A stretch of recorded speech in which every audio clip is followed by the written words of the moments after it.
হঠাৎ ক্রিয়েটিনিন বেড়ে গেলে কি কিডনি শেষ? ডক্টর বললেন একেআই, আবার কেউ বলছে সিকেডি, আর রিপোর্টে লেখা একেআই অন সিকেডি। এটা কি নতুন কোনো রোগ, নাকি সিকেডি আরও খারাপ হয়ে যাচ্ছে? আজকের ভিডিওটা শেষ পর্যন্ত দেখুন, কারণ এই তিনটে শব্দ বুঝে ফেললে অপ্রয়োজনীয় ভয় কমবে, সঠিক সময়ে সঠিক সিদ্ধান্ত নিতে পারবেন। নমস্কার, আমার সিকেডি জার্নি বাংলা চ্যানেলে আপনাদের সবাইকে স্বাগত জানাচ্ছি। আমি পিনাকি, বয়স 65, দীর্ঘদিনের ক্রনিক কিডনি ডিজিজ রুগী। লড়ে যাচ্ছি, ডায়ালিসিস বাঁচানোর চেষ্টা করছি, নতুন নতুন তথ্য পড়ছি, ডায়েট শিখছি, আর ইন্টারনেট বা বিভিন্ন পত্র পত্রিকায় যা যা গবেষণালব্ধ ফলগুলো আছে সেগুলো দেখছি, আপনাদের কাছে প্রকাশ করছি। একেআই কি? একেআই হলো অ্যাকিউট কিডনি ইনজিউরি। মানে কি? হঠাৎ করে কিডনির কাজ কমে যাওয়া, অর্থাৎ হঠাৎ করে কিডনি খারাপ হয়ে যাওয়া, সাধারণত কয়েক ঘন্টা থেকে কয়েক দিনের মধ্যে। সায়েন্টিফিকভাবে একেআই মানে ক্রিয়েটিনিন হঠাৎ বেড়ে যাওয়া, ইউরিন কমে যাওয়া, ইলেকট্রোলাইট ব্যালেন্স কমে যাওয়া, অর্থাৎ ইলেকট্রোলাইট ইমব্যালেন্স হয়ে যাওয়া। একেআই কেন হয়? তাহলে সবচেয়ে সাধারণ কারণগুলো আলোচনা করা যাক। ডিহাইড্রেশন থেকে বমি, ডায়রিয়া, জ্বর, তার থেকে হয়।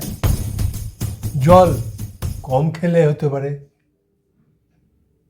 এনএসএআইডি পেন কিলারগুলো বা কিডনির জন্য অনুপযুক্ত অ্যান্টিবায়োটিক খেলে হতে পারে। আর বিভিন্ন পরীক্ষাতে অনেক সময় কন্ট্রাস্ট ডাই দেওয়া হয়, সেই ডাই থেকে হতে পারে। সেপসিস বা গুরুতর ইনফেকশন থেকেও হতে পারে। এক্ষেত্রে ভালো খবর কি? হ্যাঁ, ভালো খবর আছে। একেআই বেশিরভাগ ক্ষেত্রে ঠিক সময় ধরতে পারলে রিভার্সেবল, কিডনি আবার আগের মতো কাজ করতে পারে। এবারে আসি 2 নম্বরে, সিকেডি কি? সিকেডি হলো ক্রনিক কিডনি ডিজিজ, মানে 3 মাস বা তার বেশি সময় ধরে কিডনি ধীরে ধীরে নষ্ট হওয়া। এটা কোনো হঠাৎ ঘটনা নয়। একেআইটা হঠাৎ নষ্ট হওয়া, আর সিকেডি হচ্ছে ধীরে ধীরে কিডনি খারাপ হওয়া। সায়েন্টিফিকভাবে নেফ্রন, যেটা কিডনির ফিল্টার, ধীরে ধীরে নষ্ট হয়, ফাইব্রোসিস বাড়ে, রিকভারি সাধারণত হয় না, কিন্তু প্রগ্রেশন স্লো করা যায়। তাহলে সিকেডির বা ক্রনিক কিডনি ডিজিজের প্রধান কারণগুলো কী কী? 1 নম্বরই আসে ডায়াবেটিস, তারপরে হাই ব্লাড প্রেশার, 3 নম্বরে আসে গ্লোমেরুলোনেফ্রাইটিস, তারপরে জেনেটিক ডিজিজও হতে পারে, আর লং টার্ম পেন কিলার খেয়ে গেলে কিডনি খারাপ হতে পারে। ক্রনিক কিডনি ডিজিজের ভয়ঙ্কর দিকগুলো কি? শুরুতে কোনো সিমটমই থাকে না, ক্রিয়েটিনিন ধীরে ধীরে বাড়তে থাকে, মানুষ বুঝতেই পারে না। এবারে আসি একেআই অন সিকেডি কি? এটাই হলো সবচেয়ে কনফিউজিং কিন্তু সবচেয়ে গুরুত্বপূর্ণ অংশ। একেআই অন সিকেডি মানে কি? একজন মানুষের আগে থেকেই সিকেডি অর্থাৎ ক্রনিক কিডনি ডিজিজ আছে, তার ওপর হঠাৎ অ্যাকিউট কিডনি ইনজুরি যোগ হয়েছে। একটা সহজ উদাহরণ দিচ্ছি। একটা পুরনো দুর্বল কিডনি, তার ওপর ডিহাইড্রেশন, ইনফেকশন, ভুল ওষুধ, হঠাৎ ক্রিয়েটিনিন লাফিয়ে বেড়ে গেল।